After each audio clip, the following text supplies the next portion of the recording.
ഒരല്പം വഴിതെറ്റിയതുപോലെ നമ്മൾ ചിലപ്പോൾ വെറുതെ ചില കാര്യങ്ങൾ ചെയ്തു പോകുന്നു. നല്ല കാര്യങ്ങൾ പോലും ആയിരിക്കാം, പക്ഷേ ഉള്ളിൻ്റെ ഉള്ളിൽ ഒരു ശൂന്യത. പ്രത്യേകിച്ച് മറ്റുള്ളവർ നമ്മെ തെറ്റിദ്ധരിക്കുമ്പോൾ എന്തോ ഒരു പൊരുത്തക്കേട് അനുഭവപ്പെടാറില്ലേ? സത്യം പറഞ്ഞാൽ ഞാനും ചിലപ്പോഴൊക്കെ അങ്ങനെ അനുഭവിച്ചിട്ടുണ്ട്.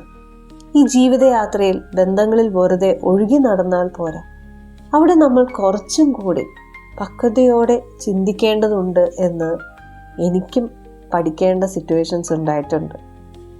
പൗലോസ് അപ്പോസ്തലൻ കൊരിന്തോസ് പുസ്തകത്തിൽ പറഞ്ഞൊരു കാര്യം എന്നെ ഒത്തിരി ആകർഷിച്ചിട്ടുള്ള ഒരു കാര്യമാണ്. അദ്ദേഹം സഭയെ കാണുന്നത് വളരെ തീക്ഷ്ണതയുള്ളവരായിട്ടാണ്. എന്നാൽ സഭയ്ക്കകത്ത് പലതരം അഭിപ്രായ വ്യത്യാസങ്ങളും ഉണ്ട്. ഈ ഒരു സിറ്റുവേഷനിൽ അദ്ദേഹം പറഞ്ഞ ഒരു കാര്യം, നിങ്ങൾ കുട്ടികളെ പോലെ ചിന്തിക്കുന്നത് നിർത്തണം, നിങ്ങളുടെ ചിന്തയിൽ നിങ്ങൾ വളരണം. എത്ര അർത്ഥവത്തായ ഒരു കാര്യമാണല്ലേ? ഈ പക്വത എന്ന് പറയുന്നത് നമ്മുടെ ഇഷ്ടങ്ങളെ ഇല്ലാതാക്കുന്ന ഒന്നല്ല, മറിച്ച് അതിനെ ശരിയായ വഴിക്ക് തിരിച്ചുവിടുന്നതാണ്. നമ്മുടെ കഴിവുകൾ നമുക്ക് വേണ്ടി മാത്രമല്ല, മറ്റുള്ളവരെ സഹായിക്കാനും അവരെ വളർത്തുവാനും കൂടി വേണ്ടി നമുക്ക് ഉപയോഗിക്കാൻ സാധിക്കണം.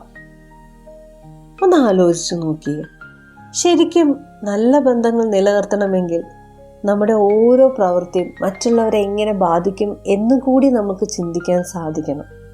ഇവിടെ എനിക്ക് പോലും ചില പാളിച്ചകൾ പറ്റിയിട്ടുണ്ട്. അവിടെയാണ് നമ്മുടെ ബുദ്ധിയും സ്നേഹവും ഒക്കെ നമ്മൾ മറ്റുള്ളവർക്ക് വേണ്ടി ഉപയോഗിക്കേണ്ടത്. ഇനി നമ്മുടെ ചില ബന്ധങ്ങളെ പറ്റി ആലോചിക്കുകയാണെങ്കിൽ ഒരുപാട് കൺഫ്യൂസ്ഡ് ആയിട്ടുള്ള ചില റിലേഷൻസ് ഒക്കെ ഉണ്ടാകും. അവരെന്താണ് ഉദ്ദേശിക്കുന്നത്, അവരെന്താണ് പറയാൻ ആഗ്രഹിക്കുന്നത്, അവർ ചെയ്യുന്നത് എന്താണ് എന്നൊന്നും ഗ്രഹിക്കാൻ സാധിക്കാതെ കൺഫ്യൂസ്ഡായി പോകുന്ന ചില റിലേഷൻസ്. ഒരു പക്ഷെ നമ്മൾ ഒരുപാട് ആലോചിക്കുന്നുണ്ടാകും, എന്തിനാണ് അവരിങ്ങനെ ചെയ്യുന്നത്? പക്ഷേ ഉത്തരം നമുക്ക് വ്യക്തമായിട്ട് കിട്ടുന്നില്ലായിരിക്കാം. അല്ലെങ്കിൽ നമ്മൾ പ്രതീക്ഷിച്ച ഒരു ഉത്തരമായിരിക്കില്ല അവരിൽ നിന്ന് നമുക്ക് ലഭിക്കുന്നത്. അങ്ങനെയുള്ള സമയത്ത് നമുക്ക് ദേഷ്യം വരും, നിരാശ തോന്നും. നമ്മുടെ ജീവിതത്തിൽ നടക്കുന്ന ചില കാര്യങ്ങളാണ്. പക്ഷെ സത്യം പറഞ്ഞാൽ ശരിക്ക് നമുക്ക് അവരെ മനസ്സിലാക്കാൻ സാധിച്ചിട്ടുണ്ടോ പൂർണ്ണമായിട്ട്? ചിലപ്പോൾ അവരുടെ ചിന്തകളും വഴികളും ഒക്കെ നമ്മളുടെ ചിന്തകളും വ്യത്യസ്തമായ രീതിയിലായിരിക്കാം. അവർ നമ്മളെക്കാളും വളരെ ആഴത്തിൽ ചിന്തിക്കുന്നവരായിരിക്കാം, ഒരുപാട് കാര്യങ്ങൾക്ക് മുൻതൂക്കം കൊടുക്കുന്നവരായിരിക്കാം. അതുകൊണ്ടായിരിക്കും ചില കാര്യങ്ങളൊക്കെ നമുക്ക് മനസ്സിലാകാതെ പോകുന്നത്. ഒരുപക്ഷെ അവർക്കായിരിക്കും കൂടുതൽ മുൻതൂക്കമുള്ളത്. എന്തു തന്നെയായാലും ഞാൻ പഠിച്ചൊരു കാര്യമുണ്ട്, ഒരു നല്ല ബന്ധം എന്ന് പറയുന്നത് ചില കാര്യങ്ങൾ നമുക്ക് പെട്ടെന്ന് മനസ്സിലാവില്ല. മനസ്സിലായില്ലെങ്കിൽ പോലും അവരെ വിശ്വസിക്കാൻ നമുക്ക് തയ്യാറാകണം. ഇത് വളരെ പ്രധാനപ്പെട്ട ഒരു കാര്യമാണ്. എല്ലാ കാര്യങ്ങളും നമ്മൾ മനസ്സിലാകണം എന്ന് യാതൊരു നിർബന്ധവും ഇല്ല. ചില കാര്യങ്ങൾ മനസ്സിലായാലും മനസ്സിലായില്ലെങ്കിലും ആ ബന്ധം നമുക്ക് ഏറ്റവും ആത്മാർത്ഥതയോടെ തോന്നുന്ന ഒരു ബന്ധമാണെങ്കിൽ അത് നിലനിർത്താൻ വേണ്ടി നമ്മൾ ചില കാര്യങ്ങൾ വിശ്വസിച്ചേ പറ്റൂ.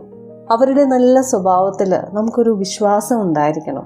അത് നമുക്ക് ഗ്രഹിക്കാൻ എപ്പോഴും കഴിഞ്ഞുവെന്ന് വരില്ല, പക്ഷേ നമുക്ക് അവരെ വിശ്വസിച്ച് മുന്നോട്ട് പോകാൻ സാധിക്കണം. ഒരു കാര്യം കൂടി പറയാൻ ആഗ്രഹിക്കുക, ഒരു നല്ല ബന്ധം നമ്മളെ ചിലപ്പോൾ ചില കാര്യങ്ങളിൽ ഉറച്ചു നിൽക്കാൻ പഠിപ്പിക്കും. പണ്ട് മുതലേ ഈ പക്വത അല്ലെങ്കിൽ മെച്യൂരിറ്റി എന്ന വേർഡിൻ്റെ അർത്ഥം തന്നെ പോരാട്ടം എന്നായിരുന്നു. പോരാടി നേടുക, അവിടെ വളരെ മെച്യൂർ ആയിട്ടുള്ള ഒരു തീരുമാനം ഉണ്ടായിരിക്കും. നമ്മൾ വിശ്വസിക്കുന്ന കാര്യങ്ങൾക്ക് വേണ്ടി നിലകൊള്ളുക എന്നതാണ് ഈ മെച്യൂരിറ്റി എന്ന വാക്കിനർത്ഥം. ഉദാഹരണത്തിന്, നമ്മൾ അത്രയധികം സ്നേഹിക്കുന്ന ഒരാൾ നമ്മളുടെ വിശ്വാസങ്ങളെയും മൂല്യങ്ങളെയും തള്ളി പറയാൻ നമ്മളോട് ആവശ്യപ്പെട്ടാൽ നമ്മൾ എന്ത് ചെയ്യും?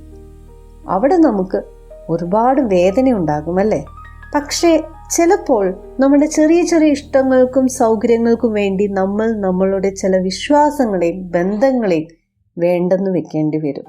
ഈ ലോകത്തിൻ്റെ രീതികൾക്ക് എതിരായിരിക്കുമ്പോൾ നമ്മൾ വിശ്വസിക്കുന്ന കാര്യങ്ങളിൽ ഉറച്ചു നിൽക്കുവാൻ ഒരുപാട് ധൈര്യം വേണം. നല്ല ബന്ധങ്ങൾക്ക് എപ്പോഴും അങ്ങനെയുള്ള ആളുകളെ ആവശ്യമാണ്. സ്വന്തം സുഖത്തെക്കാൾ വലുതായി സ്നേഹിക്കുന്നവരെ നമ്മുടെ ചെറിയ ഇഷ്ടങ്ങൾക്ക് വേണ്ടി നമ്മൾ ആ വലിയ സ്നേഹത്തെ ഇല്ലാതാക്കാൻ നമ്മൾ അനുവദിക്കരുത്. ഓർക്കുക, ധൈര്യമുള്ള ഒരാൾ മതി ഒരു നല്ല ബന്ധത്തെ സംരക്ഷിക്കാൻ, അതിൽ വിശ്വസ്തയോടെ നിലനിൽക്കാൻ.